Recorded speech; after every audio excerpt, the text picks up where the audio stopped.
कभी कभी कोई घटना मनुष्य के जीवन की सारी योजनाओं को तोड़ देती और मनुष्य उस आघात को अपने जीवन का केंद्र मान लेता। पर क्या भविष्य मनुष्य की योजनाओं के आधार पर निर्मित होते हैं?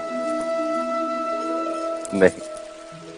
जिस प्रकार किसी ऊंचे पर्वत पर सर्वप्रथम चढ़ने वाला उस पर्वत की तलाई में बैठकर जो योजना बनाता है, क्या वही योजना उसे उस पर्वत की चोटी तक पहुंचाती है? नहीं। वास्तव में वो जैसे जैसे ऊपर चढ़ता है वैसे वैसे उसे नई नई चुनौतियां, नई नई विडंबनाएं, नए नए अवरोध मिलते हैं। प्रत्येक पद पर वो अपने अगले पद का निर्णय करता है। प्रत्येक पद पर उसे अपनी योजनाओं को बदलना पड़ता है। कहीं पुरानी योजना उसे खाई में ना ढकेल दे। वो पर्वत को अपने योग्य नहीं बना पाता, केवल स्वयं को पर्वत के योग्य बना सकता है। क्या जीवन के साथ भी ऐसा ही नहीं? जब मनुष्य जीवन में किसी एक चुनौती को, एक अवरोध को अपने जीवन का केंद्र मान लेता है, अपने जीवन की गति को ही रोक देता है, तो वो अपने जीवन में सफल नहीं बन पाता और ना ही सुख और शांति प्राप्त कर पाता।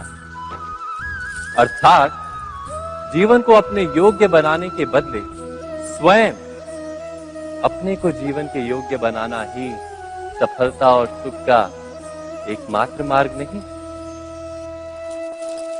स्वयं विचार कीजिए।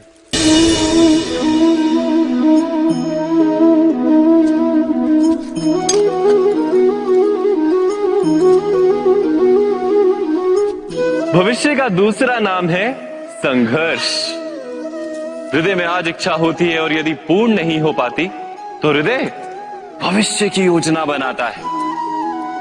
भविष्य में इच्छा पूर्ण होगी ऐसी कल्पना करता रहता है, किंतु जीवन ना तो भविष्य में है ना अतीत में।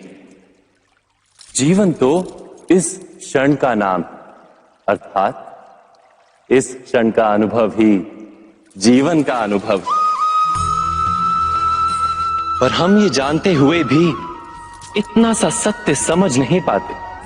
या तो हम बीते हुए समय के स्मरणों को घेर कर बैठे रहते हैं, या फिर आने वाले समय के लिए हम योजनाएं बनाते रहते हैं और जीवन